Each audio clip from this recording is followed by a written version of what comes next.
এই যে সরকার তোমাকে ডাকছে আগে মানুষ যদি মানুষের বগলত বসে থাকেন তো বসে আগে 3 ফুট ফাঁকে বর্তমান স্বাস্থ্যবিধি মানি চলো আর নিজের দেশ কোনাক রক্ষা করো। যতই দুঃখ কষ্ট থাক শোক সরে থন আর 3 বেলা সাবান দিয়ে হাত ধন। সরকার এই ব্যাপারে কোটি কোটি টাকা করবে না সে ক্ষতি, তা তো আমরা পাবলিক বুঝি নিয়ে ভালোর গতি। তা তো করি বেড়াই আলঝাল, এখন ঘরত বসে থাকি পাই করোনার চাল।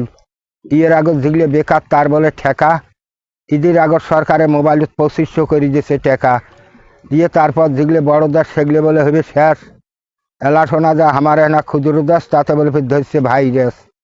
তো মানুষ যদি সুখী শান্তিতে কাটপা চান দিন, আপন ইচ্ছে উলিপুরে যা নেবেন ভ্যাকসিন। তার চাইয়ে যদি বেশি থাকতে চান সুখত, সবসময় মাছ ব্যবহার করবেন মুখত। এটা সরকারে পাশ করছে আইন, ম্যাজিস্ট্রেটে ধরা পাইলে দেওয়ান আগে ফাইন। এই ডোজগুলো দিবেন হচ্ছে চীন, জাপান আর ভারত। বাংলাদেশের মানুষ আমার ভ্যাকসিন না নিয়ে ঘরত বসি প্যারত প্যারত, কাইকে আজ নেই কাইকে কাল নেই, কাইকে নিলে মরি নেলাকি। বর্তমান সরকারে আমার গরিবের বাড়ি দেশে দাম, গরিব মানুষের বউ সহকার মানুষের বাড়িতে করা নাগে না কাম। আমরা গরিব সবাই ভাই ভাই, আকালের সময় 10 টাকা কেজি চাল পাই। বর্তমান গরিবের সুখের সীমে নাই, স্বাস্থ্যকে এই সরকারের মাথা, যত বয়স্ক পঙ্গু বিধুয়ে ভাতা। তা তো সরকার কয় দরকার হলে এই বাংলার মানুষ বসে পালেন, তার উপরে দেবেন এসে শিশু ভাতার মাতৃকালীন। বর্তমান সরকারের দেশ চলায় ভালো, আরে ফকির মিসকিন সবাই পাচ্ছি কারেন্টের আলো।